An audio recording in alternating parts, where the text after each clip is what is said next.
Sa tingin niyo, bakit kayo ang magiging top dance star duo of the week? Siguro dahil nag-enjoy kami. Oo, And sobrang... parang hindi namin iniisip masyado yun. Parang Oo. sabi ko magawa lang namin 100% yung material, okay na kami. Masaya na kami. Kumbaga art. Oo. Mahitawid niyo Para yung sa art. art. Respeto rin yung Lucky. Kasi Mm. syempre, Yes. Hindi siya biro, hindi siya biro. Hirap niyan. As a legitimate dancers, di ba? Ang ganda.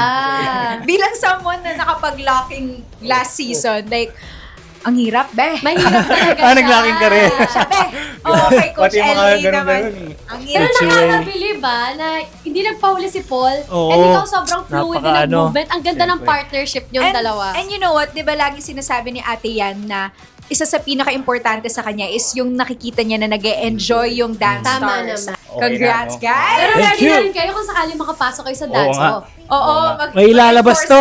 Ay! Ito, Ay, sorry, ilalabas. sorry! May plano sila, guys! Okay, Oh my God! Pang violation. Violation.